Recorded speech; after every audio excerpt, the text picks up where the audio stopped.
Another feather in the cap of Ford being named as Time's most iconic company in American history. Welcome back to Techstination. With us from Ford is Archives and Heritage Brand Manager Ted Ryan. Great to see you again, Ted. Thanks for having me on. This is a fun topic. It really is. With America celebrating its 250th birthday this year, Time is out with a list of the most iconic companies. And while the top five include names like Apple, Coca-Cola, Walmart, and Amazon, at the very top is Ford Motor Company. Amazing, Ted. It is amazing, but when you think about it and you read what the criteria were, respected companies, impact on America, impact on culture, they had a list of five different categories. It makes total sense. And then time begins to spell out the invention of the Model T, which put the America on wheels, the assembly line, the $5 a day wage, the helping America with as the arsenal of democracy during World War II, and even the more fun and frivolous things like the Mustang, creating an entire new class of cars and kicking Ferrari's butt at Le Mans in '66, a point of American pride. So America's turning 250, and Ford has been there for almost half of those 250 years. So I think it's a well-deserved honor. And the story of Ford is what your job basically is all about, I suppose, Ted. And the company really did create more than cars. You created the middle class.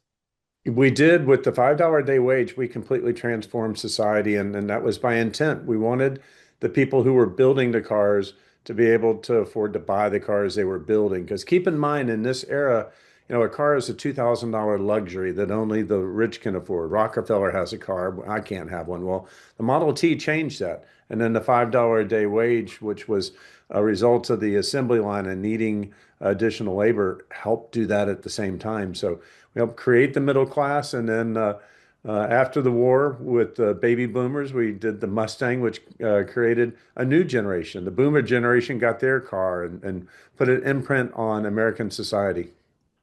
And today, democratizing technology, all this new tech to smart vehicles, you're helping to bring that to the public at large as well, right?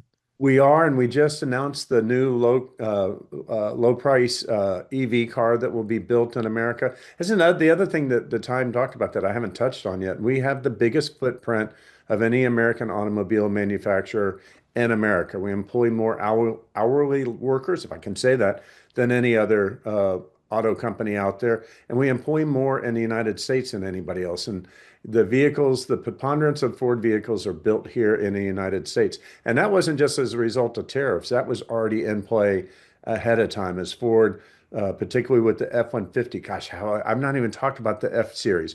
Best-selling truck in America for 50 years, almost 50 years. Best-selling vehicle in America for the last 30 years. So we build trucks and transit vans, best-selling van in the world for people who put them to work. And what better way to celebrate Ford than when you see a job site and you look in there, there's a Super Duty or there's a transit van customized. And on top of Ford, the iconic name, you've got those other iconic brands that you've already mentioned here, the Mustang and the F-Series trucks.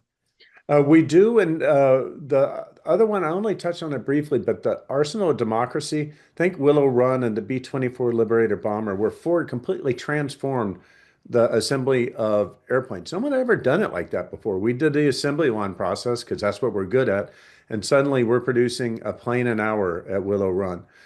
Fully a third of the B-24 Liberator bombers were built at that plant. And that doesn't even count the Jeeps and the tanks and everything else. And then during COVID, we flipped and we built 50,000 respirators and we did 100 million masks. So the company is, there's no Mr. GM, not no disrespect to GM, but there's a Mr. Ford, and Bill Ford's the chairman, and it's a long line of Ford. So we have the Ford family DNA that serves as the North Star for how we're going to act in the public and how we're going to act in the world. And I think that Ford is always going to be there when America needs her. And you touched on that racing legacy already too, which is a big part of this too. It is a big part because, you have that American pride. Think of we've got the Olympics coming up and everybody's going to be glued to their TV pulling for Team USA.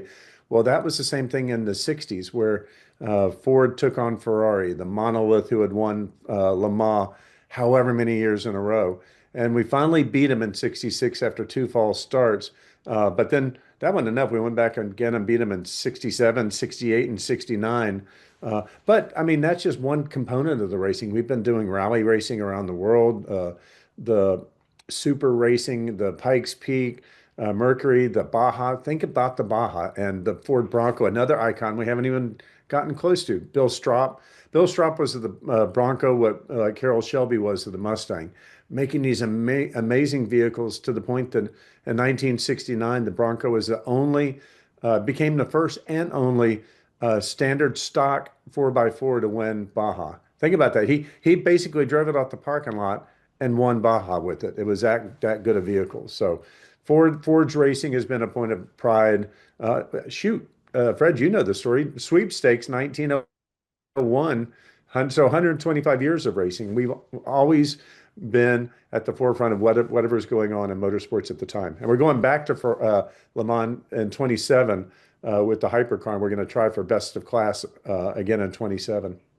Well, Ted, it sounds like you are the Heritage Vault, but you've got a Heritage Vault that everybody can visit. That's free for everyone. So We do. that's been wonderful too. We're over 27,000 items now too, Fred. We started you and I spoke about it like 3.5 years ago. 5,000 items. Now we're over 27,000 items, free to download, FordHeritageVault.com. There's one other thing that people can follow too. We've started doing TED Talk videos. My name's Ted, so I'm not violating any copyrights. But if they follow Ted Ryan 64 on Instagram, you can see some pretty interesting videos that we've begun to produce. I did one on Lego last night because Ford just announced the new 1966 Mark II GT Lego kit. So these TED Talk videos, and the one before that, I did one with the Carhartt Archivist. So there's lots of different ways. The Heritage Vault, and then these fun videos on Ted Ryan 64 on Instagram. That's terrific. I guess TED Talks is easier than Ryan Ruminations, but that would have been a good one though. And Fred, I actually, I've spent 21 years at Coke, so I worked in my career for two of America's most iconic companies. So I can tell you when you're in the trenches at one of those companies, you feel it and it permeates. And I know the point of pride that the Ford employees have is real and palpable because we know that we work for an amazing company. it's terrific. Ted Ryan, thank you so much for spending time with us. Thanks, Fred.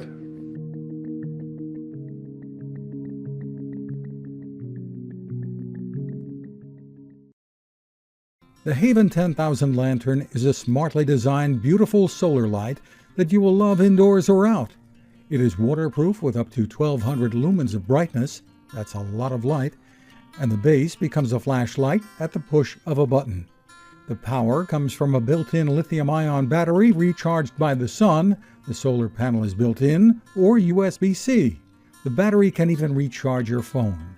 Did we mention how durable it is? How it folds down and can run for up to 120 hours on a charge?